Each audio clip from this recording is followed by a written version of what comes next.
मुक्ति सूत्र के दिव्य सूत्रों का हम आनंद लें, इससे पहले आज फिर हम एक घटना का आनंद लेते हैं। कहते हैं 3 संत किसी नदी के किनारे साधना करने के लिए बैठे।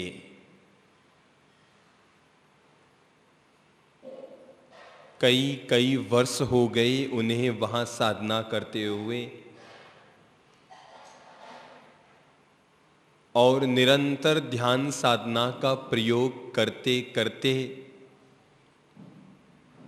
उन तीनों संतों को यह दिव्य शक्ति प्राप्त हो गई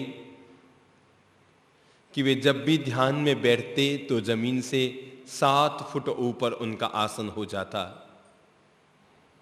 यानी अधर में जमीन से ऊपर आसन लगाकर वे लोग साधना करते और उनके इस साधना के चमत्कार की महिमा भी आसपास के सारे नगरों और गांवों में फैल चुकी थी। कहते हैं एक दिन तीनों ही संत गंगा के किनारे जमीन से 7 फुट ऊपर अधर में ध्यान कर रहे थे। तीनों की आंखें बंद थी कि तभी उनमें से एक की आंख खुली और उसने देखा कि नदी के पानी में एक बगुला मछली को पकड़ रहा है और मारने की कोशिश कर रहा है। संत चिल्लाया, कहा छोड़ दे, इसे छोड़ दे। उसने जैसे ही कहा कि इसे छोड़ दे कि संत जो आसमान में साधना कर रहा था जमीन पर आ गया। इसी दौरान दूसरे संत की आंख खुली और उसने देखा कि इसने कहा कि छोड़ दे तो जमीन पे चला गया, तो उसने कहा मत छोड़, तो वो भी जमीन पर आ गया। जिसने कहा छोड़ दे इस मछली को, वो भी जमीन पर आ गया, और जिसने कहा मत छोड़, वो भी जमीन पर आ गया। तीसरे संत की भी पल भर के लिए आंख खुली। उसने दोनों की हालत देखी तो अपनी आंख बंद कर ली और कहा मैं इस उलझन में नहीं पड़ूंगा, छोड़े या न छोड़े मैं अपने आप में लीन रहूंगा। और वो आसमान में बैठा साधना करता रहा। जहां जहां आदमी का जुड़ाव है, चाहे वो अनुकूल हो या प्रतिकूल, वो हर जुड़ाव व्यक्ति को बांधता है और खींचता है। संसार में वही व्यक्ति भटकता है, संसार से जुड़ता है। जो व्यक्ति साक्षी में है, जो व्यक्ति विपश्यना में है, जो व्यक्ति दृष्टा भाव में है, वो व्यक्ति संसार में नहीं बहता। दुनिया में 2 तरह के लोग होते हैं, कुछ संसार में रहते हैं और संसार में बहते रहते हैं। कुछ संसार में बहते हैं पर बहते बहते किनारे लग जाते हैं, और कुछ लोग ऐसे होते हैं जो पैदा तो संसार में होते हैं लेकिन संसार से बाहर उपरत होकर निकल आया करते हैं। मनुष्य का मन निरंतर बहाव करता रहता है, निरंतर बहता रहता है, कभी अनुकूल करता है, कभी प्रतिकूल करता है, लेकिन जुड़ाव है। आप क्या सोचते हैं, कल तक आप जिस पत्नी से राग करते थे, जिससे प्रेम करते थे, जिससे मोहब्बत करते थे, जिससे प्यार करते थे, जिसको दिल से चाहते थे और जिसके लिए अपना दिल कुर्बान करते थे, मानो कि कभी कोई झगड़ा हो गया, बात बिगड़ गई और आपने तलाक भी ले लिया, क्या आप उससे छूट गए तलाक लेकर? सोचो, क्या आदमी पत्नी से तलाक लेकर छूट गया? बंधन अभी भी जारी है। पहले उसके साथ राग का बंधन था, अब उसके साथ द्वेष का बंधन हो गया। बंधन अब भी जारी है। पहले उसको राग से याद करते थे, अब उसको द्वेष से याद करते हैं। ओ वे ऐसी निकली, ओ वो ऐसी औरत है, वो ऐसी औरत है। अब उसके प्रति द्वेष की बुद्धि हो गई। जुड़ाव जारी है। सबसे बड़ी खास बात होती है कि आदमी के बंधन का जो जुड़ाव है, वो जुड़ाव जारी है, चाहे वो राग का हो या द्वेष का हो। लेकिन जो तटस्थ है, जो वीतराग है, जो साक्षित्व में है वो न तो जुड़ता है न टूटता है, न वो धन को छोड़ता है न पकड़ता है, न स्त्री को छूता है न दूर हटता है। जो सहज में जिसके साथ जब हो जाए सो ठीक वो स्वीकार कर लेता है। ऐसा हुआ, कबीर साहब के बेटे थे जिनका नाम था कमाल। बड़ा कमाल का आदमी था। जैसा उसका नाम था वैसा ही कमाल का आदमी था। बड़ा वीतरागी आदमी था और नगर के लोग और खुद कबीर साहब भी उसको पागल समझते थे। कबीर साहब कहते थे महिलाओं को मत छुआ करो, वो तो बड़े आराम से छू लेता था। कबीर साहब कहा करते थे ऐसा मत करो, वो हर काम बड़े आराम से करे, जो सहज में हो जाए सो ठीक है। नगर के बाहर वो एक कुटिया बनाकर उसमें रहा करता था। एक दिन काशी नरेश आए और आकर कबीर साहब से पूछा कि कबीर साहब आपका बेटा कहाँ है? अरे वो तो बिल्कुल बिगड़ गया है, अब उसमें धर्म कर्म कुछ नहीं है, वो तो कुछ भी करो हर चीज कर लेता है, वो बाहर नगर के बाहर कुटिया में रह रहा है। काशी नरेश वहां आए, सोचा कि कहीं ऐसा तो नहीं है कि बाप बेटे में झगड़ा हो गया है इसलिए बाप बेटे की बुराई कर रहा है, जाकर परीक्षा तो ली जाए। आए वहां और परीक्षा लेने के लिए कहा कमाल साहब, फकीर साहब, मेरे पास एक बेशकीमती हीरा है और मैं आपको उसको देना चाहता हूं, आप स्वीकार कीजिए। काशी नरेश ने सोचा अगर ये पक्का संत होगा तो ना कह देगा और कच्चा संत होगा तो कहेगा हाँ हाँ आने दे। और उसने कहा कि मेरे पास एक बेशकीमती हीरा है, मैं आपको भेंट करने लाया हूं। हाँ, कमाल ने कहा भेंट देने लाया, ठीक है रख दे। काशी नरेश ने सोचा इसका मतलब कबीर साहब ने सही कहा, ये बिगड़ गया है। अरे संत हीरे का क्या करेगा? और इसने एक बार भी ना नहीं कहा। अरे मुंह रखी भी ना कह देते कि भाई मुझे हीरा नहीं चाहिए, मैं संत हीरे का क्या करूं, और ये तो तत्काल कह रहा है कि रख दे। तो कहा कहां रखूं? कि इस झोंपड़ी के खप्पर में डाल दे। अब काशी नरेश की हिम्मत भी ना हुई कि वापस ना कहे, पहले खुद ने चला के कहा कि हीरा देने आया हूं। सो इन्होंने हीरा जेब में से निकाला और निकाल कर उसमें डाल दिया और आए कबीर साहब के पास और आकर कहा सही में आपका बेटा बिगड़ गया, अब वो धर्म कर्म नहीं है, अब वो फकीर और संत नहीं है, उसको तो हीरा दो तो हीरा ले लेता है, सोना दो तो सोना लेता है, किसी चीज की मनाही नहीं करता है वो तो। 5-7 साल बीते। एक दिन काशी नरेश ने सोचा जाके देखो तो सही हालचाल क्या है, देखो तो सही जाकर के। वो हीरा उसने बेच दिया होगा, उसके 5-10 लाख उसको मिल गए होंगे और उस कमाल ने वहां पर कोई बंगला कोठी बना लिया होगा। शायद वो क्या का क्या कर रहा होगा, अपनी पत्नियां भी ले आया होगा, ऐश मौज कर रहा होगा और ये सोचकर कि एक बार देख कर तो आऊं कि उसने हीरे का क्या किया। सो रवाना हुआ। आए तो आके देखा वहां कोई महल नहीं, वहां तो वही झोंपड़ी थी, झोंपड़ी के अंदर वही कमाल बैठा था, कबीर का बेटा फकीर।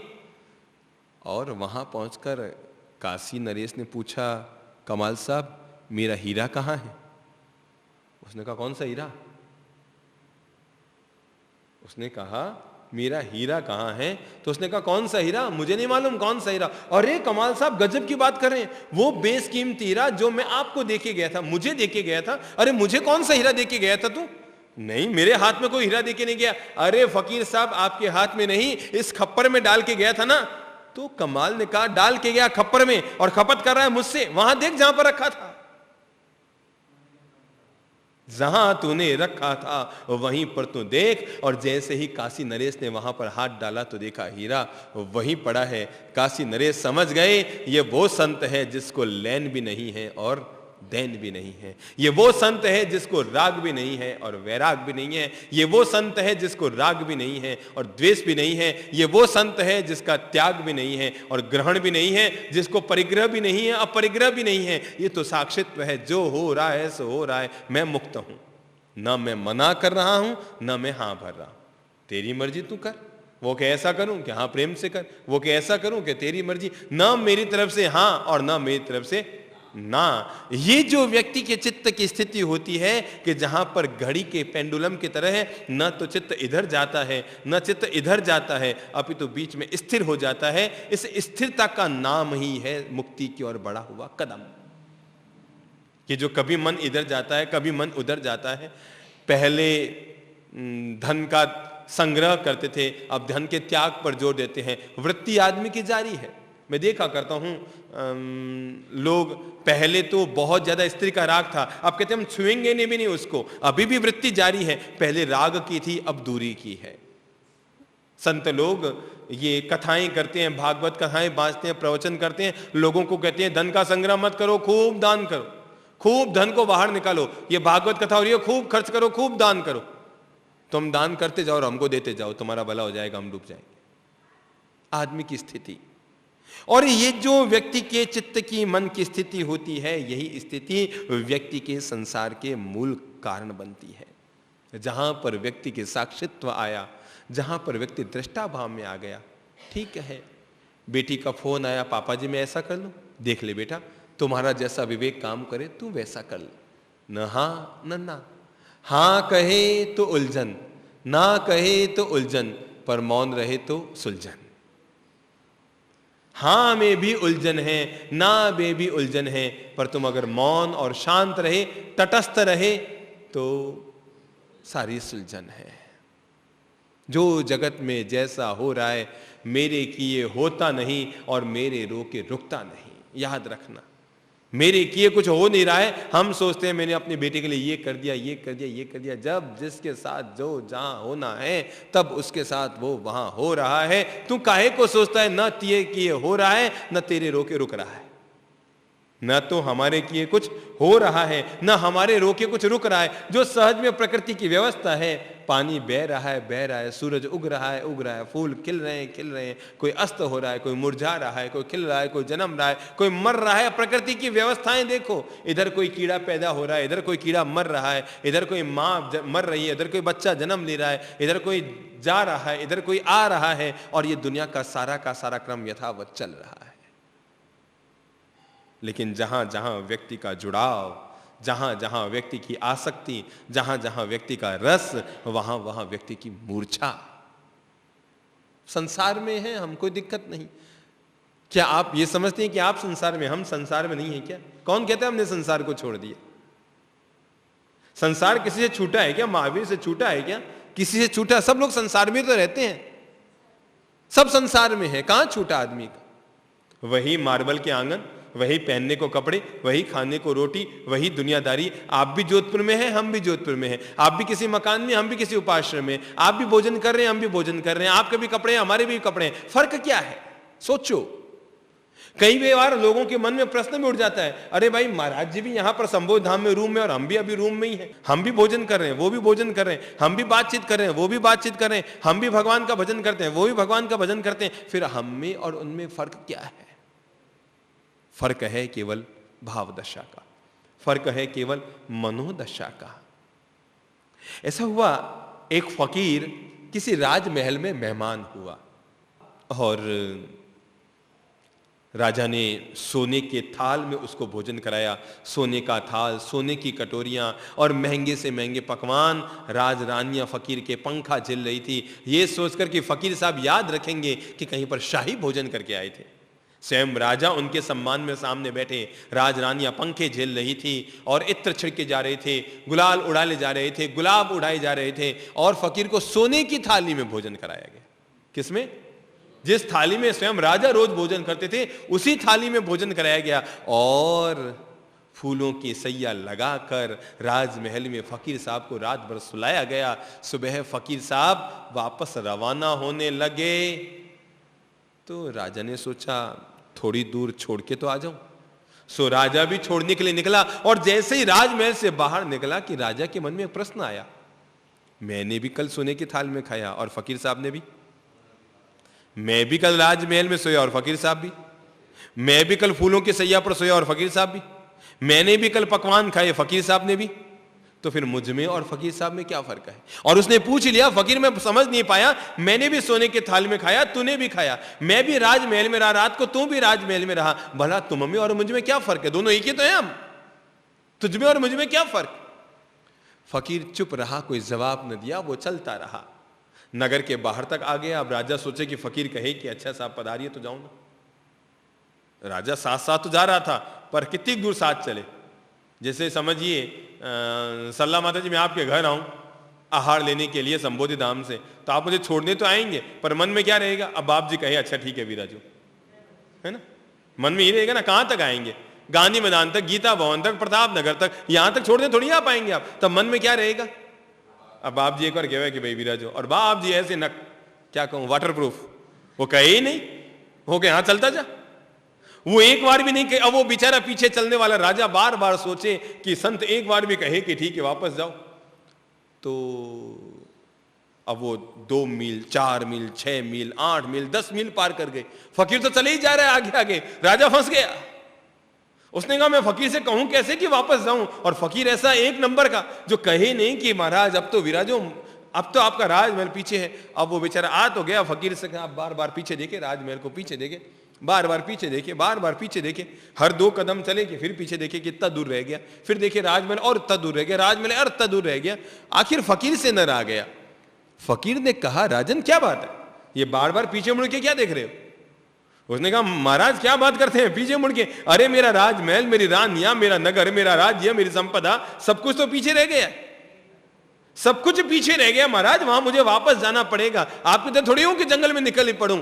संत ने कहा तू मुझे पूछ रहा था ना कि मुझ में और तुझ में क्या फर्क है, बस यही फर्क है, तूने भी सोने के थाल में खाया, मैंने भी खाया, तू भी रात को राजमहल में था, मैं भी राजमहल में था, तेरे साथ भी राजरानियां थी, मैं भी भोजन कर रहा था तो रानियां पंखे झेल रही थी, मैं भी रात भर आराम से जी कर आया हूं। पर राजन तुझ में और मुझ में यही फर्क है कि मैं भी वहीं से आया हूं, तू भी वहीं से आया है, मैं आगे देख रहा हूं, तू पीछे देख रहा है, बस इतना सा फर्क है तुम में और मुझ में, बस मैं आगे देख रहा हूं और तू पीछे देख रहा है। तेरा मन अभी भी उस ओर जा रहा है जहां से तू निकल कर आया, और मैं जहां से निकल कर आ गया वहां से हमेशा के लिए आ गया। अब मुझे पीछे जाने की जरूरत नहीं, जिस पुल को पार कर चुके उसके खंबे याद करने से क्या लाभ है।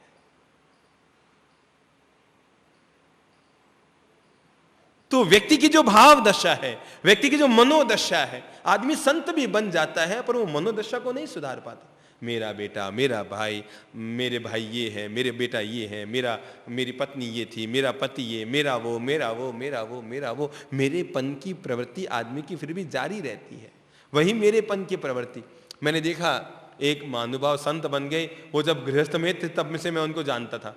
वो संत बन गए तो जहां जाते वहां कहते मैंने 2.5-3 करोड़ की संपत्ति छोड़कर मैं संत बना हूं, कहीं कहते मैं 5 करोड़ की वो छोड़ के संत बना हूं। जहां जाते बस अपना जो पाया वो नहीं कहते मैंने क्या क्या छोड़ा, मैंने 2 करोड़ का छोड़ा, मैंने 5 करोड़ का बंगला छोड़ा, ये छोड़ा, वो छोड़ा, वो छोड़ा। एक दिन संयोग से वो मुझे नहीं जानते थे पर मैं उनको जानता था, और मैं उनके पास ही किसी काम से गया हुआ था, और वो अपने भक्तों से कह रहे थे अरे मैंने वो संपत्ति छोड़ी, मैंने वो मेरी दुकानें थी, मेरे ऑफिस थी, मेरे बंगला था, मेरी कोठी थी, अरे करोड़ों की संपत्ति मैं छोड़ के महाराज बना। जब वो सब लोग चले गए तो मैंने महाराज से कहा आप महाराज बने हैं या अपनी संपत्ति का बखान करने के लिए संत बने, कि जो छोड़ा उसको बताने के लिए? और आपको याद नहीं है क्या, आप तो एक मुनीम थे, क्या छोड़ा आपने? आप तो एक मुनीम थे, 2000 रुपये महीना कमाते थे और कहते हो करोड़ों की संपत्ति छोड़ी। आदमी छोड़ता नहीं, जो छोड़ा है उसका भी प्रदर्शन करता है, मैंने ये छोड़ा, मैंने ये छोड़ा, मैंने ये छोड़ा, मैंने ये छोड़ा, और वो जीवन भर गिनाता रहता है कि मैंने ये छोड़ा, मैंने ये छोड़ा। छूट गया सो छूट गया, रह गया सो रह गया, जो पीछे चला गया सो चला गया, जो बह गया सो बह गया, जो तीर कमा से निकल गया उस तीर का पीछा कौन करे। भगवान कहते हैं व्यक्ति के जीवन में इस बात का चिंतन रहे कि उसकी भाव दशा कभी शुभ होती है, कभी अशुभ होती है, लेकिन इन दोनों के बीच की एक और स्थिति होती है जिसे हम कहते हैं शुद्ध अवस्था। एक होती है शुभ चिंतन, एक होता है अशुभ चिंतन, एक होता है शुद्ध स्थिति, जहां न शुभ है न अशुभ है। अच्छा बताएं, एक आदमी जेल में है, हाथ में हथकड़ियां हैं, पाँव में बेड़ियां हैं, लोहे की बेड़ियां हैं, लोहे की हथकड़ियां हैं, सांकड़ों से बंधा हुआ है। संयोग से उसका खास दोस्त आदमी मुख्यमंत्री बन गया, उसका खास दोस्त मुख्यमंत्री बन गया, और मुख्यमंत्री बनते ही वो कारागार में अपने दोस्त से मिलने के लिए आया, और उसे देखकर मन में बड़ा दुख हुआ कि मेरा दोस्त इस तरह सलाखों में पड़ा है, हाथों में हथकड़ियां है, पाँव में बेड़ियां हैं, लोहे की जंजीरों से जड़ा हुआ है। उसे बड़ी पीड़ा हुई। सो उसने जाते जाते जेलर से कहा कि कल से ये जो मेरा दोस्त है ना, इसके लिए मैं विशेष व्यवस्था कर रहा हूँ, इसकी जो लोहे की हथकड़ियां हैं ना इनको खोल देना, कल मैं सोने की हथकड़ियां भेज रहा हूँ वो बांध देना, कल मैं सोने की हथकड़ियां, सोने की बेड़ियां, सोने की जंजीरें भेजूंगा, उससे इसको कैद कर देना। आप जरा मुझे बताएं, लोहे की जंजीरें खुल गई, सोने की जंजीरें बंद गई, पर क्या आदमी बंधन में नहीं है? बंधन आखिर बंधन है, चाहे वो लोहे का हो या सोने का हो। राग आखिर राग है, चाहे वो पंथ का हो या धर्म का हो या धन का हो, राग आखिर राग है। पहले पत्नी का राग था, राग करने की हमारी आदत रही है ना। पहले घर में बच्चों का राग, पत्नी का राग, धन का राग, परिवार का राग, मकान का राग, दुकान का राग। अब संत बन गए तो परंपरा का राग, गच्छ का राग, पंथ का राग, इसका राग, मैं इतना ही बोलूंगा, मैं इतना ही करूंगा, मैं ऐसा ही करूंगा, इन सब का राग। बेवजह है कोई किसी को 3 करीम बनते का राग, किसी को 1 करीम बनते का राग, किसी को खत्रगस का राग, किसी को तपागस का राग, किसी को 13 पंथ का राग। मैं एक अभी गया था पचपदरा में, तो मैंने एक घर में एक बच्चे से पूछा, मैंने कहा बेटा पर तेरा परिचय क्या है? कि पंकज जैन 13 पंथी। क्या बताया उसने परिचय? पचपदरा में मैं गया था, पंकज जैन आगे 13 पंथी। मैंने कहा 13 पंथी मेरा पंथ क्या होता है? केवल जैन ही कह दो। क्या नहीं, हमको सिखाया गया है कि अपने नाम के साथ 13 पंथ जरूर करो। पंथ का राग गृहस्थ को होता है धन का राग और संतों को होता है पंथ का राग। मैं अपने पंथ को फैलाऊं। वो जो साधुओं की संतों की टीम है ना, महावीर को कौन फैला रहा है? हस्तिमल जी वाले हस्तिमल जी को फैला रहे हैं, नाना लाल जी वाले नाना लाल जी को फैला रहे हैं, चंपा लाल जी वाले चंपा लाल जी को फैला रहे हैं, तुलसी जी वाले तुलसी जी को फैला रहे हैं, तपागच वाले तपागच के पीछे पड़े हैं, खरतगच वाले खरतगच के पीछे पड़े हैं। महावीर के पीछे कौन पड़ा है? कोई लेन देन ही नहीं है किसी को। वो 13 पंथ केवल अपने 13 पंथ का ही कर रहे हैं, उनको भगवान के पंथ से कोई लेन देन ही नहीं है। हर आदमी अपने अपने पंथ के प्रसार में लगा है। जो हस्तिमल जी का वो सोचता है मेरे समुदाय में मैं लोगों को ज्यादा डाल दूं, जो नाला लाल जी का है, जो चंपा लाल जी का है, जो समण संघ का है, जो खरतगच का है, जो तपागच का है, जो मंदिर मार्गी है, जो और किसी परंपरा का है, और उसमें भी अलग अलग सिंगाड़ों के हैं, सबके अपने अपनी पंथ परंपराओं के सिंगाड़े हैं, सबका अपना अपना राग है, सबके अपने अपने राग है, अपने अपने राग के दायरे हैं, अपने अपने राग के बंधन और राग की सोच है, सबके अपने अपने राग और द्वेष के हैं। और आप देखें गुजरात में तो ऐसी स्थिति है कि जैसे ये रामचंद्र सूर्य जी का उपाश्रय है, और वहां पर अगर और कोई महाराज के परंपरा के आ गए, ये अमुक परंपरा का उपाश्रय, वहां पर दूसरी परंपरा के महाराज आ गए, वहां ठहरने नहीं देते हैं एक दूसरे के उपाश्रय। बड़ी गजब की स्थिति है वहां।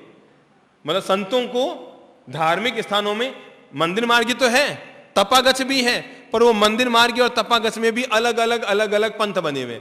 ये अमुक सिंगाड़ा, ये अमुक सिंगाड़ा, ये अमुक सिंगाड़ा। और जैसे बेचारा कोई संत जाता है तो जाति पूछते हैं महाराज तुम्हें क्या सिंगाड़ा ना, और वो भूल से दूसरा नाम बता दे तो बस ना, તમારા માટે અહીંયા જગા નથી, તમારો થાનક ત્યાં છે, તમારો દેરાસર ત્યાં છે, તમારો ઉપાશ્રય ત્યાં છે, અહીંયા નથી, तुम्हारा उपाश्रय इधर है, यहाँ नहीं है।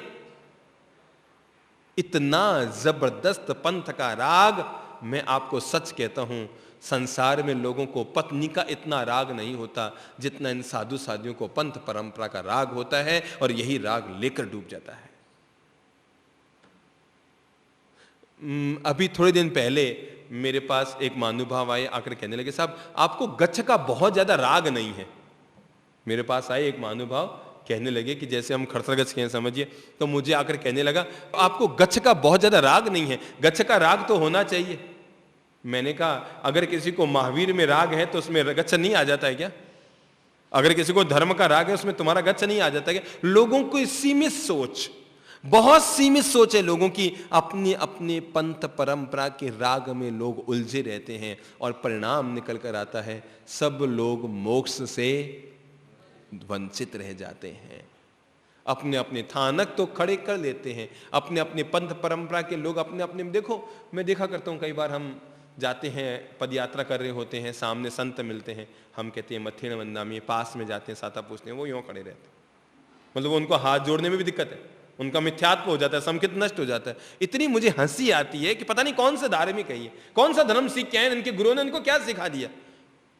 तो मैंने एक को कहा कि नहीं साहब हमारे आचार्य का आदेश है कि हम अपनी ही परंपरा के संत को हाथ जोड़ेंगे, दूसरे को हाथ नहीं जोड़ेंगे। मैंने कहा जब तुम नौकार मंत्र बोलते हो नमो लोए सव्व सावणम, तो क्या ये बोलते हो मेरे पंथ के सव्व सावणम, तेरे पंथ की छुट्टी, कि मेरे पंथ के जो महाराज है उन्हीं को प्रणाम? अरे इतनी जबरदस्त दयनीय स्थिति, यूं टेढ़ा मुंह करके जाएंगे। हम कई बार बिहार में जाते हैं, सड़क से गुजर रहे होते हैं, कुछ संत मिलते हैं, हमारी तो आदत है सबसे घुले मिले भाई नमस्कार, कोई काम काज सेवा मथेण वंदामी, तो वो अगर हम सामने चले जाएं तो सामने देखेंगे, बाकी तो यूं ही मुंह रखेंगे। और मैं तो कहा भी करता हूं, धोबी धोबी से मिलता है तो राम राम करता है, नाई नाई से मिलता है तो राम राम करता है, मुसीबत देखो संत संत से मिलता है तो मुंह फेर देता है। दिक्कत देखो, धोबी धोबी राम राम करते हैं ना, नाई नाई राम राम करते हैं, और संत मुंह फेर लेते हैं, और बैठने घूमे बैठने। अरे भाई कौन सा धर्म बना लिया हमने? जिस धर्म की ये सिखावन नहीं कि आदमी आदमी से मिले तो विनम्रता के साथ मिले, प्रणाम के साथ मिले, सहजता के साथ मिले, संत का सम्मान करता हुआ मिले, जहां पर ये भी नहीं है तो इसलिए मैं कहा करता हूं, भगवान कहते हैं जो पंथों का राग व्यक्ति के भीतर होता है, ये जो अनुराग, ये जो आसक्ति होती है, मैं, मेरा पंथ, मेरा गुरु, मेरी परंपरा।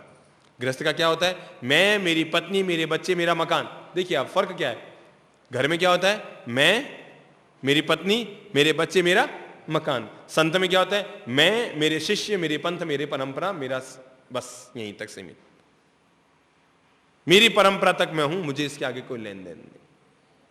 तो आज का जो सूत्र है वो हमें यही प्रेरणा दे रहा है कि व्यक्ति साक्षित्व में आए, न इससे जुड़े न उससे टूटे, न किसी से राग करे न किसी से द्वेष करे। जो साक्षी होता है उसका संसार समाप्त हो जाता है और वो मोक्ष की ओर बढ़ जाता है। मुझे कोई पूछे कि महावीर ने 12 साल तक साधना में क्या किया, तो मैं कहूँगा केवल साक्षी ध्यान किया। जो हो रहा है सो हो रहा है, न मैं उसे रोक रहा हूँ न मैं इसे कर रहा हूँ, न मैं करता न मैं भोगता, न मैं केवल साक्षी हूँ। मैं केवल दृष्टा भाव से देखने वाला हूँ। न रोकने का मेरा काम है न छोड़ने का मेरा काम है। दृष्टा भाव, ठीक है कोई बात नहीं, ठीक है कोई बात नहीं। जब भी कोई अच्छी बात हो गई, ठीक है। कोई आके कहे पापा जी लॉटरी खुल गई 5 लाख आ गए, अच्छा ठीक है कोई बात नहीं। कभी आके कहे साहब दुकान में आग लगे 20 लाख का घाटा लगे, ठीक है बेटा। जिसके मन में ये चिंतन, ठीक है कोई बात नहीं, ठीक है आप करके देखो इसको, जो हुआ ठीक है, ऐसा होना था इसलिए ऐसा हुआ, ठीक है कोई दिक्कत नहीं। ये चिंतन करने मात्र से आपके मन को कितनी शांति मिलती है, ठीक है। वो कहे वहां पर इतनी आमदनी हो गई, पैसा धन का संग्रह हो गया, मुनाफा हो गया, ठीक है। कोई आके कहे साहब आज तो आपका प्रवचन बहुत मजेदार हुआ, अच्छा ठीक है। कभी कोई आके गए आज तो कुछ बात पल्ले ही नहीं पड़ी, पता नहीं आप कौन से मूड में थे, कुछ समझ में नहीं आया, कैसा रद्दी प्रवचन था, अच्छा ठीक है। हर चीज में प्रेम से स्वीकार करना, और ठीक है फूलों की माला आई तो ठीक है, और जूतों की माला आई तो ठीक है।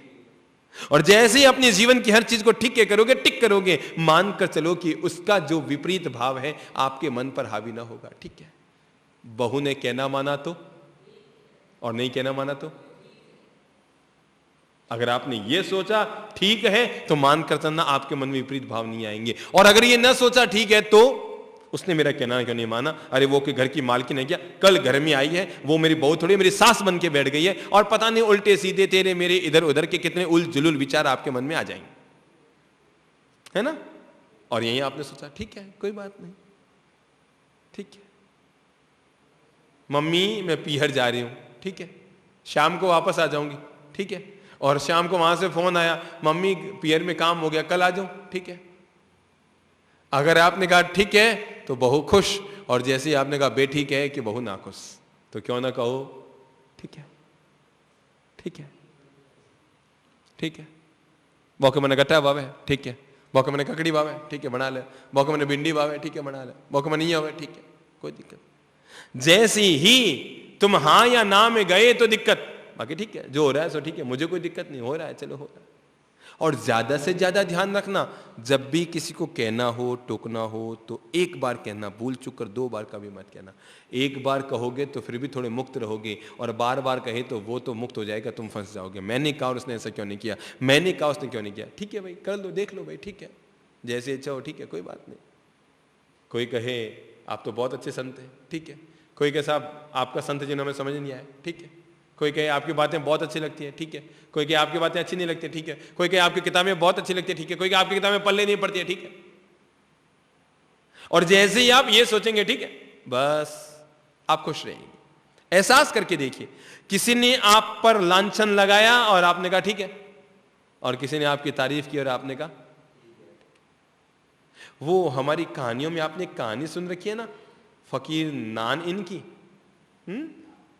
सुन रखी है ना कभी आपने, शायद गांव के बाहर फकीर रहता था और एक बार एक फिश मार्केट की लड़की ने उस पर लांछन लगाया, ऐसी कहानी सुन रखी है आपने, है ना। उसने कहा अपने पाप का आरोपण किस पे लगाया, संत पर, अपना दोष संत पर लगाया।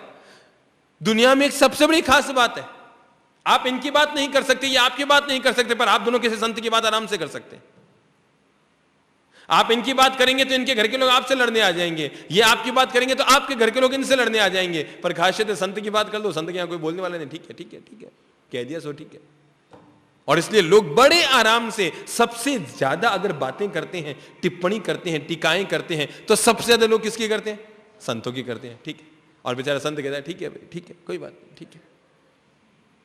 और इस तरह उस लड़की ने संत पर आरोप लगा दिया, शील व्रत के भंग का आरोप लगा दिया, बलात्कार का आरोप लगा दिया, व्यभिचार का आरोप लगा दिया। संत ने कहा ठीक है। और वापस अगर वो माफी मांगने आई कि मैं गलत थी, ये जो आरोप लगाए गलत था, ये पाप था, मैं बिल्कुल गलत हूं, मैं गलत हूं, संत ने कहा ठीक है। और जैसे ही ये चिंतन किया, ठीक है कोई बात, ठीक है कोई बात, ये चिंतन करने मात्र से मन को सुकून और शांति मिलती है, ठीक है। जैसे समझो, अब समझिए कि यहां पर 4 रूम और बन रहे हैं। चंद्रप्रभ जी ने मुझसे पूछा भाई रूम बना लें, मैंने कहा मुझे तो नहीं जच रही है, नहीं बनानी चाहिए। तो वो कहेंगे नहीं नहीं बना लेते हैं, रूम कम पड़ रहे हैं। मैंने कहा नहीं मेरे गले बात नहीं उतरी, रहने दीजिए अभी, रहने दीजिए। फिर वो कहेंगे अच्छा नहीं नहीं बना लेते हैं, अपन देखते हैं। मैं कहूँगा नहीं नहीं नहीं नहीं नहीं नहीं ठीक है। और फिर वो मुझे समझा के बनाना शुरू कर देंगे, तो वो बनने लगेगा तो मेरे मन में क्या आएगा, यार मैंने मना किया तब भी बना रहे, और उसकी बजाय मैं पहली चरण में कहूँ ठीक है, तब बन भी रहे तो मुझे कोई दिक्कत नहीं, क्योंकि पहले चरण में ठीक है, बने तो ठीक है कोई दिक्कत नहीं, टूटे तो ठीक है, बने तो ठीक है कोई दिक्कत नहीं, ये मकान बने तो ठीक है, गिर भी जाए तो ठीक है, कहां दिक्कत है। क्योंकि जब जिसके साथ जो होना है, तुम्हारे किए कुछ होता नहीं है और तुम्हारे रोके कुछ होता नहीं है। जब जिसके साथ जो होना है वो होना है। इसलिए अपनी जीवन का ये सिद्धांत बना लो। बेटा कहे पापा जी इटली जाऊं, ठीक है बेटा चला जा। वो कहे वापस आ जाऊं, ठीक है बेटा। पापा जी धंधे में मन नहीं लगा, छोड़ दे बेटा। वो कहे निकलूं, ठीक है। वो कहे बाप जी कुएं में कूदना, के जा और धक्को दूं। वो कहे मैंने बांधने आवना, के ले हाथ बांधने आ जा। तुम मत जुड़ो, जुड़े कि जुड़ते के साथ तुम्हारा लगाव हुआ, लगाव होते ही आसक्ति बढ़ी, तुम जुड़ो मत, ठीक है। वो कहे मैंने बाहर निकलो, के ले हाथ ले। वो कहे मैं कुएं में घुसूं, के ले धक्को। इतना चिंतन मात्र कि ये ठीक है कोई बात नहीं। और जो हो रहा है अपने जीवन में, हर जीवन की घटना को साक्षी भाव से, दृष्टा भाव से स्वीकार कर लो। आप सोचिए कि किसी भी व्यक्ति के शरीर में पीड़ा होती है, रोग होता है, तकलीफ होती है। एक व्यक्ति ओए माय कितना दर्द का एहसास करता है, और दूसरा ठीक है शरीर का काम है, देह में रोग हो गया है, व्याधि हो गई है, ठीक है कोई बात नहीं, हो गया। आपने नाम सुना है ना विचक्षण श्री जी महाराज का? पता है उनके क्या हो गई थी? छाती पर कैंसर की गांठ थी। हमारे एक पचिया हो जाए, फोड़ा हो जाए तो अरे भगवान रात भर आज तो मुझे नींद ही नहीं आई, इतना फोड़ा दर्द कर रहा था, देखो तो सही होता है ना। और वहां कैंसर की गांठ थी, ठीक है। जैसे ये चिंतन किया, ठीक है गांठ हो गई, शरीर को है, मेरा क्या है, ठीक है। गांठ को भी दृष्टा भाव से देखना कि इसमें मेरा क्या है, शरीर को गांठ है, ठीक है हो गई, ठीक हो जाएगी तो हो जाएगी, नहीं तो कहते आप मर जाएंगे, ठीक है मर जाऊंगा तो मर जाऊंगा, कहां फर्क पड़ता है। सहज रूप से जीवन जीने का राज है जीवन की हर गतिविधि में, ठीक है। आज का सूत्र है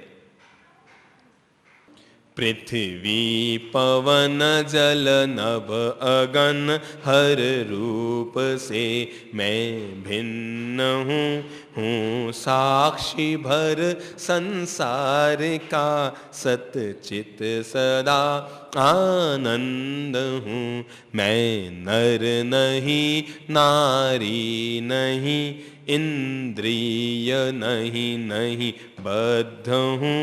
मैं नर नहीं नारी नहीं इंद्रिय नहीं बद्ध हूँ।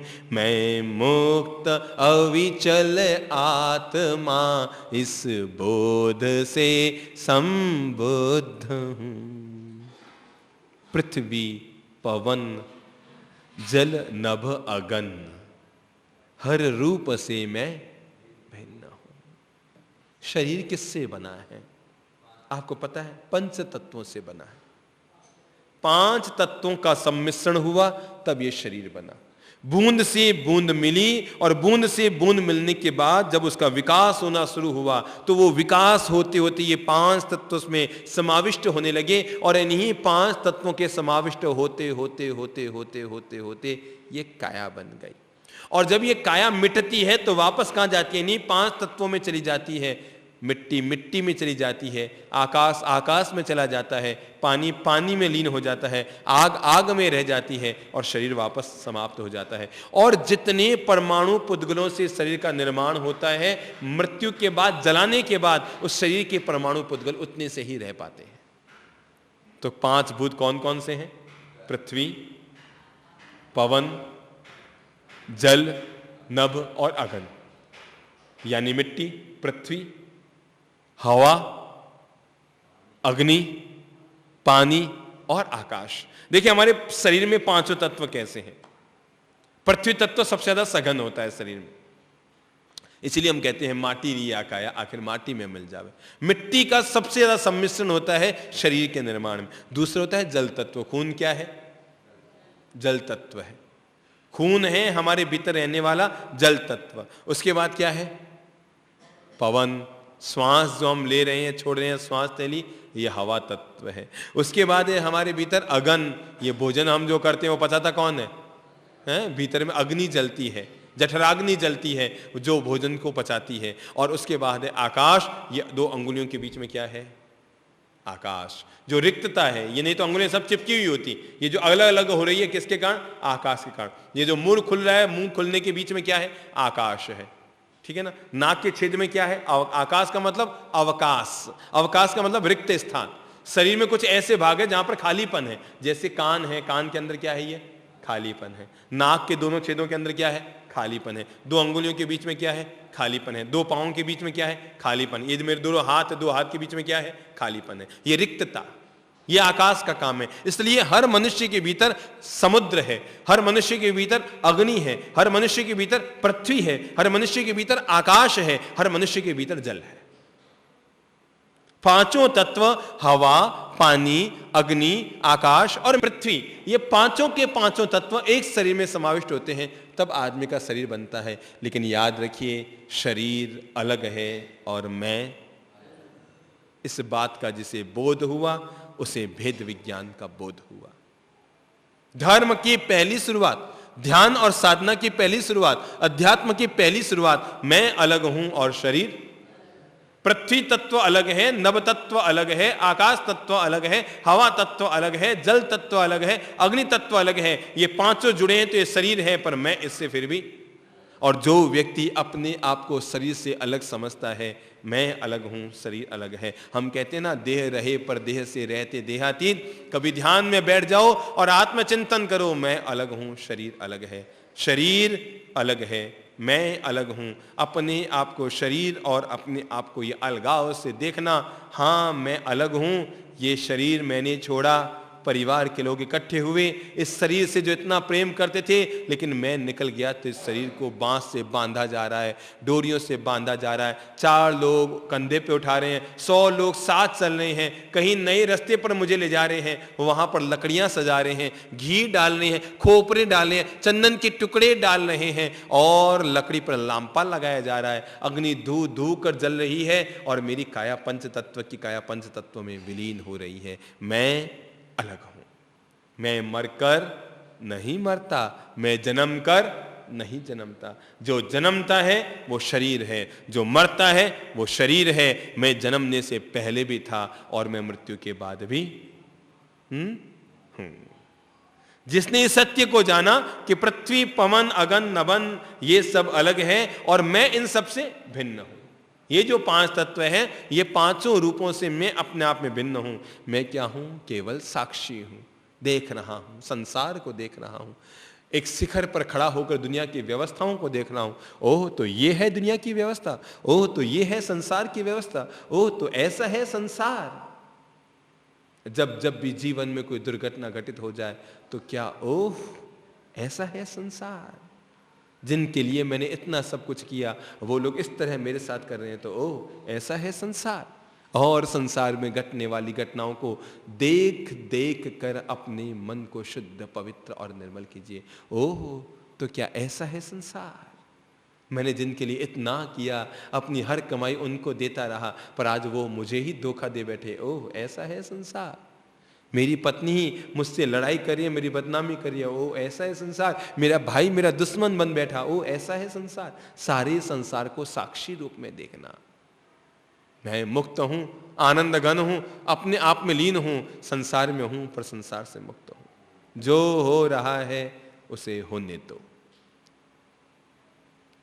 जो हो रहा है उसे होने दो।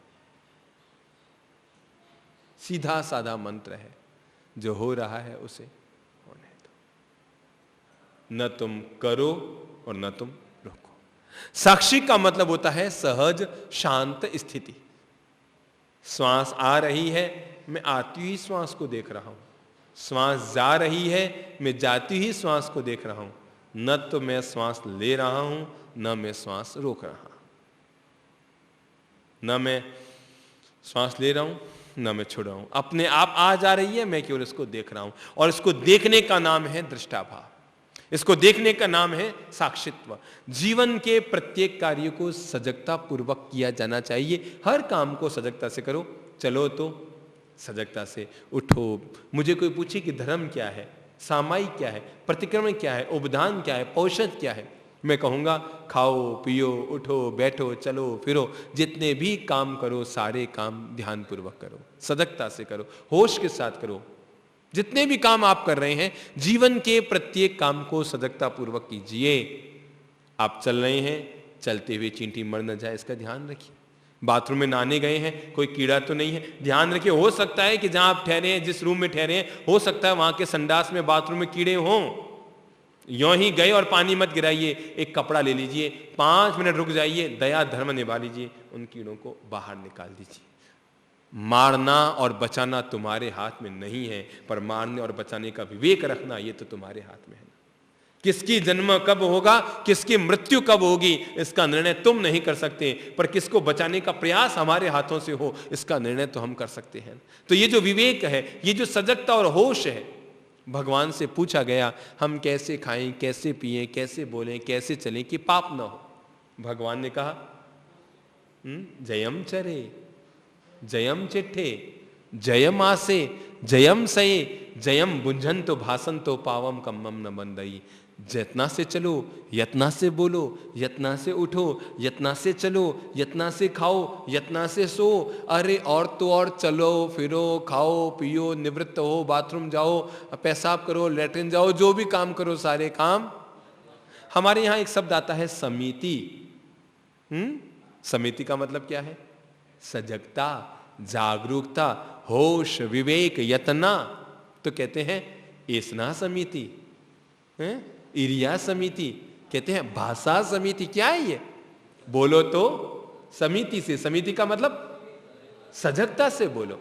चलो तो इरिया समिति, यानी सजगता से चलो। इरिया का मतलब चलना, यत्ना, चर्या करना। इरिया समिति, भाषा समिति। अगर भोजन के लिए जा रहे हो तो भोजन की समिति, अपने आचरण की समिति। और तो और भगवान ने कहा अगर संडास भी जा रहे हो निवृत्त होने के लिए तो भी समिति पूर्वक जाओ, धर्म पूर्वक जाओ, वहां पर भी हिंसा के बंधन ना हो, इस बात का विवेक रखो। धर्म इसी में तो है ना। ठीक है, मंदिर में गए फूल चढ़ा दिए तो धर्म का बहुत छोटा छोटा स्वरूप है कि भाई आरती कर ली, आरती का चढ़ावा बोल दिया, मंदिर गए, मंदिर में फूल चढ़ा दिए, पूजा कर ली, कैसे चंदन चढ़ा दी, कि फल मिठाइयां चढ़ाई, तो सब बहुत सामान्य ऊपर ऊपर का धर्म है। ये सब तो ऊपर ऊपर का, बाहर का धर्म है। असली धर्म का कि जीवन के प्रत्येक कार्य को देखिए। दुनिया में 2 तरह के लोग होते हैं। कुछ लोग होते हैं जो पत्थर की मूर्ति में भगवान मानकर उसको फूल चढ़ाते हैं, है ना। मूर्ति में भगवान मानना बहुत सरल है, लेकिन फूल में भगवान को देखना बहुत मुश्किल है। और साधक आदमी मूर्ति में भगवान को नहीं देखता, जो फूल चढ़ाया जा रहा है उस फूल में भी भगवान को देखता है कि इसके भीतर भी चेतना है, इसके भीतर भी प्राण है, इसके भीतर भी ईश्वर की चेतना है, परमात्मा की चेतना है। तो फूल में भी परमात्मा को निहारना, पुष्प में भी परमात्मा को निहारना, यह है ध्यान का परिणाम। तो कहते हैं मैं केवल साक्षी हूं संसार का, न मेरा जुड़ाव है, न मैं अटका हूं, न मैं जुड़ा हूं, न मैं दूर हूं, न मैं नजदीक हूं। जो सहज रूप में जीवन को जिया जा रहा है, मैं जी रहा हूं। मुझसे जो हो जाए मैं कर दूंगा। मेरा कोई प्रयास नहीं, मेरी तरफ से जो अनायास मेरे हाथों जो सेवा होनी है हो जाए, लेकिन अनावश्यक सिर पशियां, अनावश्यक तनाव, अनावश्यक भार, अनावश्यक असंतुलन जीवन में पालना जीवन की अज्ञानता है। मैं साक्षी भर संसार का सतचित सदा आनंद हूं। मैं कौन हूं? साक्षी हूं बस। साक्षी का मतलब होता है तटस्थ। तटस्थ का मतलब होता है न हां न ना।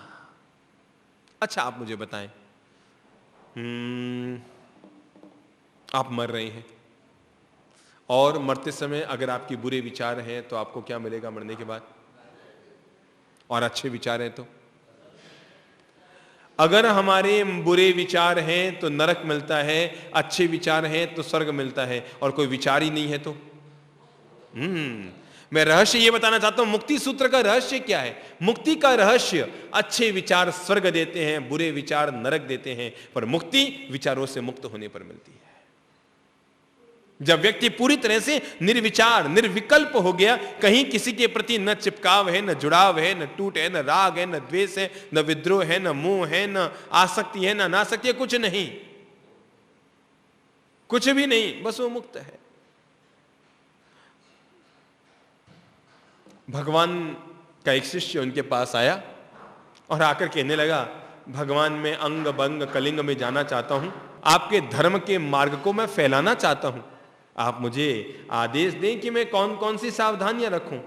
भगवान ने कहा, जाओ बस अंग बंग कलिंग में जाओ, सब जगह धर्म का मार्ग फैलाओ, पर एक बात का ध्यान रखना, रास्ते में अगर स्त्रियां मिल जाए ना, नारी महिला मिल जाए तो उनको देखना मत, सीधे बच के निकल जाना, क्योंकि देखा तो फिर जुड़ाव बढ़ जाएगा, बच के निकल जाना। शिष्य ने कहा, अगर ऐसा संभव न हो कि बच के निकले, देखना ही पड़ जाए उस और नजर डालनी ही पड़ जाए, तो भगवान ने कहा देखना पर छूना मत। क्या कहा? पहले चरण में देखना मत, तो क्या देखना ही पड़ जाए? अब सामने से आई गई तो मुंह थोड़ी फेर लेंगे कि घूंघट थोड़ी निकाल लेंगे, सामने आगे तो आगे देखना पड़ेगा, क्या देख लेना पर छूना मत। तो शिष्य ने कहा, अगर छूना भी कभी पड़ जाए तो? कि छूना भले ही पर उठाना मत। तो उसने कहा, समझो कभी उठाना भी पड़ जाए तो, कोई बीमार हो जाए, कोई ग्लान हो जाए, कोई एक्सीडेंट हो जाए और किसी नारी को उठाना भी पड़ जाए तो जाओ बस जाओ, तुम्हारी जो इच्छा हो सो करो, देखना, छूना, उठाना, जो इच्छा हो सो करना, मेरी सारी छूट है महिलाओं के साथ। पर केवल एक बात ध्यान रखना, जब भी कोई काम करो तो अपने विवेक के दीप को हाथ में जला कर रखना, बस जो इच्छा हो सो करना, देखना, सुनना, छूना, उठाना, उनके गले में हाथ डालना, साथ चलना, तुम्हें जो इच्छा हो सो करना। पर जब भी किसी से जुड़ो तो क्या करना? अपने विवेक के दीपक को पहले जलाना, होश के दीपक को पहले जलाना, सजगता, सचेतनता, साक्षित्व के दीपक को पहले जलाना, जो हमेशा तुम्हें बताता रहेगा तुम्हें किस सीमा तक जुड़ना है और किस सीमा से टूटना है। मैं साक्षी भर संसार का सच्चित सदा आनंद हूं। मैं केवल अपने आनंद स्वरूप में हूं, अपने आत्म स्वरूप में हूं, अपनी आत्मलीनता में हूं। मेरा पर पदार्थ से, जड़ पदार्थों से किसी प्रकार की कोई आसक्ति नहीं, कोई अनुरक्ति नहीं, कोई राग नहीं, बस अपने आप में उतरा हूं, अपने आप में लीन हूं, सत चित सदा आनंद में हूं। और जो व्यक्ति साक्षी में जीता है वो सदा आनंद में रहता है। मंत्र पकड़ लो ये, जो व्यक्ति साक्षी में रहता है सदा आनंद में रहता है। बेटा कुछ कर रहा है, ना हमारी तरफ से हाँ है ना है, तो आप क्या रहेंगे? हमेशा आनंद में रहेंगे।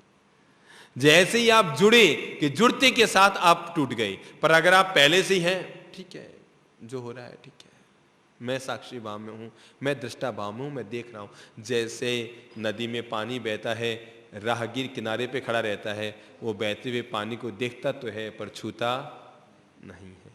देखना कोई दिक्कत नहीं, पर छूना यहीं पर दिक्कत है, रोकना यहीं पर दिक्कत है। जो हो रहा है सो हो रहा है। मेरे भाग्य चमक रहे हैं, ठीक है, मेरे भाग्य डूब रहे हैं, ठीक है, ईश्वर जो करता है सो अच्छा ही करता है। ये सोचना मात्र जीवन के हजार हजार तनावों से मुक्त होना है कि ईश्वर जो करता है सो आप सोचेंगे और सोचने मात्र से आपके जीवन में सुकून आ जाएगा। भगवान जो करता है सो अच्छा ही करता है, अच्छे के लिए करता है। ऐसा होना था इसलिए ऐसा हुआ, न मैंने किया न मुझसे हुआ, जब जो होना था सो हो गया, मैं क्या कर सकता हूँ इसमें।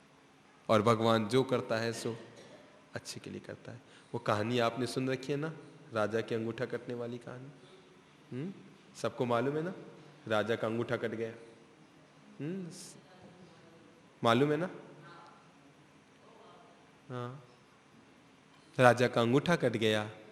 राजा राजमहल में बैठा था, मंत्री मिलने के लिए आया। राजा ने मंत्री से कहा, देखो भैया मेरा हाथ का अंगूठा कट गया। मंत्री के मुंह से निकल गया, महाराज दुखी मत होइए, भगवान जो करता है सो है ना। राजा को गुस्सा आ गया और गुस्से में आकर राजा ने मंत्री को कारागार में डाल दिया। 15-20 दिन के बाद राजा अकेला शिकार के लिए निकल पड़ा। जंगल में रास्ता भटक गया, इधर उधर भटकते भटकते भटकते भटकते रास्ता तो नहीं मिला, पर भीलों की बस्ती में आदिवासियों ने उसको पकड़ लिया और वे उसे बलि देने के लिए अपनी देवी के मंदिर में ले गए। राजगुरु आया, भीलों का पुरोहित आया, बलि तैयारी हुई, मंत्रोच्चार होने लगे और जैसे ही तलवार चलाई जा रही थी कि तभी उसने कहा, इसका अंगूठा कटा हुआ है, जिसका अंग भंग होता है उसकी बलि नहीं होती है। राजा को छोड़ दिया जाता है। राजा बार बार अंगूठे को देखता है और सोचकर कहता है, भगवान जो करता है सो बलि हो जाती। तो भगवान ने जो अंगूठा काटा अच्छे के लिए हुआ। वो राजमहल में आया, आकर अपने मंत्री को बाहर निकलाया, उसको कहा, सॉरी, तुमने जो कहा सो बिल्कुल सही था। भगवान जो करता है सो अच्छे के लिए करता है। मैं जंगल में गया, रास्ता भटक गया, आदिवासियों ने पकड़ लिया, वो समझ नहीं पाए कि मैं राजा हूं और मेरी बलि देने के लिए ले गए, पर अंगूठा कटा था इसलिए मैं बच गया। पर एक बात समझ में नहीं आ रही कि मैं तो अंगूठा कटा था इसलिए बच गया सो अच्छे के लिए हुआ, पर तुम 20 दिन से कारागार में पड़ा है, ये कैसे अच्छे के लिए हुआ। कहा, महाराज भगवान जो करता है सो अच्छे के लिए करता है। आपका अंगूठा कटा था, आप बच गए। सोचो अगर मैं कारागार में ना होता तो मैं भी आपके साथ जाता, अपन दोनों जंगल में रास्ता भटकते, क्योंकि अपन दोनों हमेशा साथ जाते हैं, हमेशा जंगल में साथ जाते हैं, दोनों रास्ता भटकते, आदिवासी दोनों को पकड़ते। महाराज आपका तो अंगूठा कटा था, आप तो बच जाते, पर बलि का बकरा मैं बन जाता। अगर आपका अंगूठा कटा ठीक है, अच्छा के लिए हुआ, मैं कारागार में रहा, ठीक है, अच्छे के लिए। जो आदमी जीवन की हर घटना दुर्घटना को प्रभु का प्रसाद मानकर जो हुआ सो अच्छे के लिए हुआ, इसे स्वीकार कर लेता है, वो आदमी सदा शांत रहता है। और भगवान कहते हैं, मैं नर नहीं, नारी नहीं, इंद्रिय नहीं, नहीं बद्ध हूं, मैं मुक्त अविचल आत्मा, इस बोध से संबुद्ध हूं। न मैं कांतिलाल हूँ, न मैं शांतिलाल हूँ, न मैं पुष्पा देवी हूँ, न मैं मधुबाई हूँ, न मैं केवल कंवर हूँ, न मैं सरला हूँ, न तरला हूँ, न विमला हूँ, न चंचल हूँ, न मंचल हूँ, मैं क्या हूँ। पुष्पा माता जी, आपका नाम क्या है? पुष्पलता जी। लगभग 10 साल पहले भी यही नाम था ना आपका, और 20 साल पहले। अच्छा, आप मुझे बताएंगे, एक छोटी सी बात मैं आपको पूछता हूँ, 70 साल पहले आपका क्या नाम था? देखा ना, हम इतने लंबे चौड़े इतिहास को जानते हैं, महावीर के इतिहास को जानते हैं, शांतिनाथ भगवान के 27 पूर्व भावों को जानते हैं, महावीर के 27 पूर्व भावों को जानते हैं, आदिनाथ भगवान के 10 पूर्व भावों को जानते हैं, पर खास बात देखो, हमारे 70 साल पहले का नाम भी हम नहीं जानते। क्यों अशोक प्रभु, 70 साल पहले आपका क्या नाम था? खबर नहीं है, बताओ, कितने अज्ञानी हैं। मुझे खबर नहीं 50 साल पहले मेरा क्या नाम था। गुमनाम जिंदगी थी हमारी सबकी, है ना। तो इसका मतलब आप पुष्पलता कब से हैं? 62 साल से हैं बस। और 70 साल के बाद आपका क्या नाम होगा? ये भी खबर नहीं। देखा, पर आदमी की स्थिति देखो, 70 साल पहले नाम ये था नहीं, 70 साल के बाद नाम ये रहेगा नहीं, पर दिन भर अपने ही नाम को, मेरा नाम यहाँ पत्थर पे आ गया, मेरा नाम बिल्डिंग में आ गया, मेरा नाम किताब पे आ गया, मेरा नाम फोटो पे आ गया, मेरा नाम अखबार में आ गया, वही नाम जो नाम हमारा था नहीं, जो हमारा नाम रहेगा नहीं। 70 साल पहले हमारा नाम था नहीं, 70 साल के बाद हमारे नाम रहेगा नहीं। फिर सोचो, मैं कौन हूँ? मैं नर नहीं, मैं नारी नहीं। इस जन्म में आप महिला है, पिछले जन्म में आप पुरुष नहीं होंगे। इसलिए कहते हैं ना, वो आती ना एक कहानी, 7 जन्मों की कहानी कि इस जन्म में मासी, अगले जन्म में माँ, इस जन्म में पत्नी, अगले जन्म में बहन, और ये ज़िंदगी के रिश्ते आदमी के साथ चलते रहते हैं। इस जन्म में मनुष्य, इस जन्म में पशु, इस जन्म में ये, इस जन्म में वो। मैं नर नहीं, नारी नहीं। नर भी शरीर है, नारी भी शरीर है। आत्मा तो नर और नारी से मुक्त है। न मैं जलाई जाती, न मैं काटी जाती, न मैं मारी जाती, न मैं छेदी जाती, न मैं उड़ाई जाती, न मैं फंसाई जाती, न मैं दबाई जाती। मैं वो हूँ जिसके साथ कुछ नहीं हो सकता, और वो है मैं मुक्त अविचल आत्मा। इसे काटा नहीं जा सकता, इसे छेदा नहीं जा सकता, इसे जलाया नहीं जा सकता, इसको मारा नहीं जा सकता, इसका भेदन छेदन नहीं किया जा सकता, इसको दफनाया नहीं जा सकता। ये वो है जो सदा शाश्वत है। मैं नर नहीं, नारी नहीं, मैं पुरुष भी नहीं हूं, मैं स्त्री भी नहीं हूं, क्योंकि पुरुष और स्त्री के भवांतर में रूप बदलते रहते हैं। मैं इंद्रिय भी नहीं हूं, न मैं आंख हूं, न मैं कान हूं, न मैं जबान हूं, न मैं नाक हूं, न मैं गला हूं, न मैं छाती हूं, न मैं हाथ हूं, न पांव हूं। आखिर आदमी सोचे कि मैं कौन हूं? क्या मैं आंख, क्या मैं कान हूं, क्या मैं नाक हूं? अगर ये सब हूं तो ये सब क्यों छूट जाते हैं मुझसे? मैं ये सब नहीं हूं, मैं नर भी नहीं हूं, मैं नारी भी नहीं हूं। जिसकी नजरों में नर नारी का भेद है वो जाने कि नर नारी, पर मैं न तो नर हूं, मैं न नारी हूं, मैं न इंद्रिय हूं, न इंद्रिय से बद्ध हूं। मैं इन सब से मुक्त हूं, मैं मुक्त अविचल आत्मा, इस बोध से संबद्ध हूं। प्यारी सी घटना है, और वो है सुखदेव जी से जुड़ी हुई। आपने नाम सुना ना?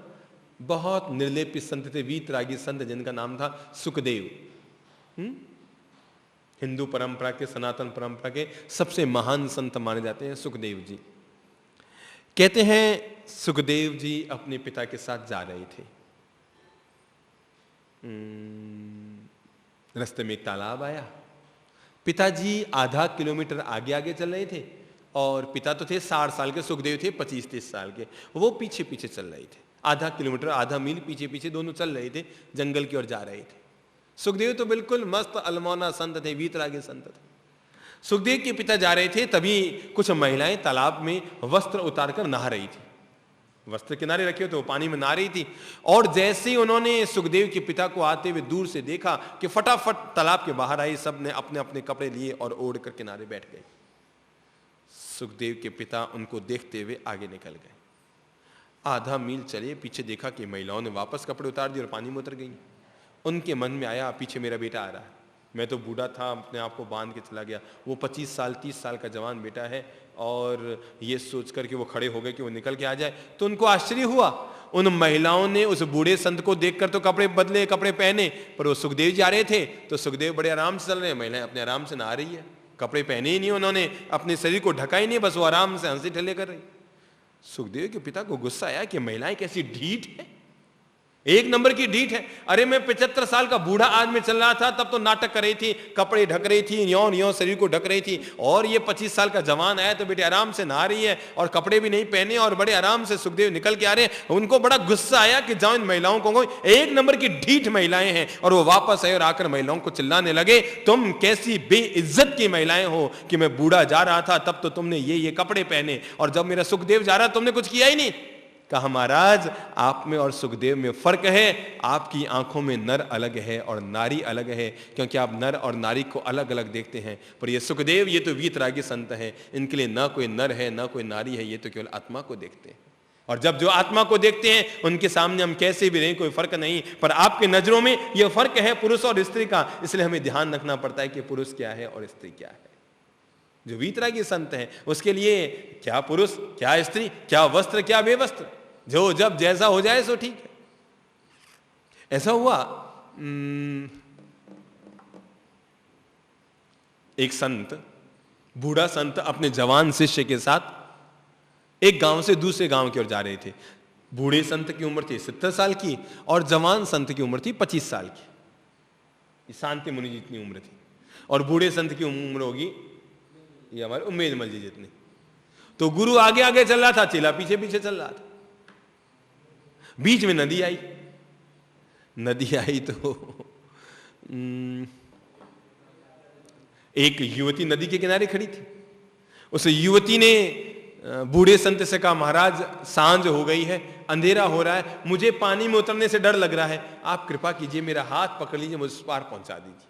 संत ने कहा, नहीं नहीं, हम स्त्रियों का संगठन नहीं करते, हम छूते नहीं है। हम बात तुमने कही कैसे, हम नहीं छू सकते, दूर हट, दूर हट, तुमसे दूर हट, दूर हट, दूर हट। वो बेचारी और पास ही, महाराज मैं अकेली हूं, अंधेरे में जंगल मुझे खा, रात को जंगल में मुझे पशु खा जाएंगे, रात को मैं अकेली महिला, कोई मेरी इज्जत लूट लेगा, मैं कैसे रहूंगी, रात कैसे बिताऊंगी, और कोई नौका आई नहीं है उस पार से, मुझे उस पार जाना है महाराज, केवल मेरा हाथ पकड़ उस पार। नहीं नहीं नहीं नहीं नहीं नहीं नहीं नहीं नहीं नहीं नहीं, हम नहीं ले जा सकते, हम नहीं छू सकते, दूर हट, हमसे दूर हट। उसने बेचारे ने बहुत मिन्नत की, महाराज कुछ नहीं, मेरी अंगुली पकड़ के मुझे ले जाओ उस पार, मुझे डर लगता है अकेले पानी में उतरने से। महाराज ने कहा तू बैठ जा, हम नहीं लेने वाले, और वो अकेले नदी पार चले गए। उधर गए तो सोचा वो पीछे चीला भी आ रहा है, शांति मुनि जी भी आ रहे हैं, कोई गड़बड़ी वड़बड़ी नहीं कर दे। सो चेला कुछ वो हाथ पकड़ ही ना ले, और कि कहे कि ठीक है मेरा हाथ पकड़ के ले जाओ। सो वो थोड़ा सा सावधानी से पीछे देख रहे थे, बार बार वो कर क्या रहा है। वो चेला वहाँ पहुँचा, युवती ने कहा, महाराज मैं कहते हुए शर्म खा रही हूँ, क्योंकि आपके गुरु कह चुके हैं कि स्त्री को नहीं छूते, पर महाराज मैं रात भर अकेली जंगल में कैसे रहूँगी, कोई आया नहीं, मेरे घर के लोग चिंता करेंगे, रात भर जंगली जानवर मुझे खा जाएंगे, कोई मेरी इज्जत लूटने का, कोई मेरे साथ गलत कर बैठेगा, महाराज कृपा करो, मेरा अंगुली पकड़ लो बस आप, और मैं आपकी अंगुली पकड़ के उस पार पहुँच जाऊँगी। संत ने सोचा अंगुली पकड़ लूँ तो फिर हाथ पकड़ने में कहाँ दिक्कत है, जब अंगुली पकड़नी है तो हाथ पकड़ने में कहाँ दिक्कत। और हाँ, हाथ भी क्यों पकड़ूं, दोनों ही जाएंगे, दोनों के कपड़े गीले होंगे, तो बेवजह दोनों के कपड़े क्यों गीले किए जाए। उसने कहा चल तू एक काम कर, मेरे कंधे पर बैठ जा। उस संत ने कहा तू एक काम कर, मेरे कंधे पे बैठ जा, दोनों के कपड़े क्यों गीले किए जाए, सर्दी का मौसम है, तुझे उस पार उतार दूंगा, तू उधर निकल जाना, मैं इधर निकल जाऊंगा। और संत ने युवती को अब दोनों पांव, एक पांव इधर डाला, एक पांव इधर डाला, अपने कंधे पे बैठाया, हाथ में पकड़ा और नदी में उतर गया। 15-20 मिनट में जैसे तैसे उसने नदी पार की, युवती को नीचे उतारा, युवती ने साधुवाद प्रणाम दिया, संत निर्मोही होकर चला गया, युवती अपने घर चली गई। और वो बूढ़ा संत आगे चला जाए, पीछे युवक संत, उसने सोचा यार मेरा चेला ऐसा निकम्मा, ऐसा हरामी निकला, मैं जिसको अंगुली पकड़ने से मना कर रहा था, ये तो उसको कंधे में बैठा के बेटा ले आया। कोई 10-15 किलोमीटर पार किए होंगे कि आखिर गुरु जी से रहा नहीं गया। और फिर गुरु जी ने अपने चेले से कहा, बेटा एक बात मेरे समझ में नहीं आ रही, और वो ये है कि आखिर तूने इस युवती को कंधे पर क्यों बैठाया। तो संत ने कहा, कौन सी युवती महाराज, मैंने किसको बैठाया। अच्छा, मुझे बेवकूफ बनाता है, मैंने अपनी आंख से देखा, तू बेटा ऐसा नट रहा है जैसे तूने कुछ किया ही नहीं। अरे तूने उस युवती को कंधे, अरे महाराज कौन सी युवती, मैंने कब बैठाई, कौन सी युवती को मैंने बैठाया, अरे मैंने आंख से देखा, मैंने उसको हाथ पकड़ने से मना किया, तू बेटा उसको कंधे पे बैठा के और इस पार से उस पार ला करके उसको छोड़ा, क्या ये मुनि जीवन के लिए कल्प्य है। उसने कहा, महाराज मुझ में और आप में यही फर्क है, मैं तो उसको वहीं पर उतार कर आ गया, पर आप तो 15 किलोमीटर से उसको ढोकर यहां तक ले आए कंधे पर। मैं तो उसको वहीं पे उतार के आ गया, छोड़ा खत्म, वो चली गई, मैं आ गया अपने, कहा मुझे याद ही नहीं, उसका चेहरा भी याद नहीं, काली थी कि गोरी थी। और आप हैं जो 15 मील आगे तो भी कंधे पे अभी तक तो आप बैठाए ला रहे हैं उसको। मैं तो उतार के आ गया, वो अपने घर ही पहुंच गई होगी, वो तो सो ही गई होगी खाना पीना करके, और आप बेवजह उसको अपने कंधे पे ढो रहे हैं। मैं तो साक्षी हूं, मिल गया सो मिल गया, टूट गया सो टूट गया, कंधे पे बैठ गए तो बैठ गए, उतर गए सो उतर गए, ना मेरे बैठाने का कोई मकसद था, ना उतारने का मकसद था, उसको बैठना था वो बैठ गई, उसको उतरना था वो उतर गई, मेरा कंधा फिर भी साफ का साफ है, मेरा मन फिर भी उजला का उजला है, और ये अपने मन के दर्पण को उजला का उजला रखना, इसी का नाम साधना है। मैं फिर भी वैसा का वैसा हूं, कोई आया मिला जुड़ा फिर भी साफ। अच्छा, 2 तरह के लोग होते हैं। मुझे लोग आकर कहते हैं, साहब आपके तो इतने भगत हैं, इतने परिचित हैं, हजारों लोग मिलते हैं, हमारे तो परिवार में 100-200 परिचित लोग होते हैं तो भी मन भटकता रहता है। कहते हैं आपके तो हजारों हजार लोग हैं, आपका तो कितना मन भटकता होगा, कितना मन भटकता होगा। मैं कहता हूं हम में और आप में थोड़ा सा फर्क है। आपकी नजरें कैमरे की नजरें हैं, हमारी नजरें आईने की नजरें हैं, और आईने और कैमरे में थोड़ा सा फर्क होता है। पता है क्या फर्क होता है? कैमरे का काम क्या होता है, जो आया क्लिक पकड़ लिया, जो आया क्लिक पकड़ लिया, जो आया क्लिक पकड़ लिया, जो चेहरा आया। अब जैसे वीडियोग्राफी हो रही है ना, ये मेरे प्रत्येक चरण को, मेरे अंगुली हिलने को हर किसी को पकड़ रही है, और पकड़ पकड़ के अंदर रख रही है। मैं चला भी जाऊंगा तब भी इसके अंदर रहूंगा। लेकिन दूसरा होता है आईना। उसके सामने जाके खड़े हुए तो तभी तक झलकोगे जब तक सामने खड़े हो। आप गए कि आईने को पहुंचकर साफ नहीं करना पड़ता, वो अपने आप साफ ही होता है। आप गए कि आईना साफ, जैसे समझिए कि आईने के सामने ये प्रेमलता जी गए तो आईना किसको दिखाएगा, और पुष्पा जी गए तो, और कंचन जी गए तो, और मधु जी गए तो, और चंचल जी गए तो। अरे वाह, मुझे सबके नाम भी याद हो गए। बस इतने याद हैं, आगे ज्यादा हाँ याद और भी थोड़े याद हैं। तो समझो ये लोग गए और ये सब आईने के सामने गए। पर मुझे एक बात बताइए, ये पांचों चले गए तो आईने के सामने कौन रहा? कोई नहीं रहा। अपने मन को दर्पण की तरह रखो साधक, अपने मन को आईने की तरह रखो, अपने चित्त की स्थिति को दर्पण की तरह रखो कि जब तक सामने है तब तक दर्पण में झलकते रहोगे। तुम गए तो अपना दर्पण वापस साफ का साफ है। साधक वो होता है जो दर्पण की तरह होता है, और विराधक संसारी वो होता है जो कैमरे की तरह होता है, जो आया उसे पकड़ा। भाई साहब का विजिटिंग कार्ड दीजिए, आपके फ़ोन नंबर दीजिए, और आपकी पहचान क्या है, और ये क्या, और वो क्या, जाने के बाद फिर फ़ोन करो, और भाई साहब क्या हालचाल है, और भाई साहब संपर्क बढ़ाने की कोशिश, ये संसार की जड़ है। ये कैमरे की स्थिति है, जो आए उसे पकड़े। पर आईना सदा साफ रहता है। आप आए, आपको दिखाएगा। काला आया तो काला दिखाएगा, गोरा आया तो गोरा दिखाएगा। पर दोनों चले गए तो आईना न काला है न गोरा है, वो अपने मूल स्वरूप में है। जो साधक आईने की तरह अपने जीवन को जीता है कि जब तक सामने वाला आया झलक गया, आप गए, हम अपने में मस्त, अपना आराम अपने में मस्त। जिस साधक के भीतर ये स्थिति है, समझो वो साधना के मार्ग में है। और जिसके साथ ऐसा नहीं है, अभी भी संसार की जड़ उसके साथ जुड़ी हुई है, और वो विराधना का मार्ग है। आप सभी के अंतर्गत में विराजमान परम पिता परमेश्वर की दिव्य ज्योति को हमारे बारंबार प्रणाम है।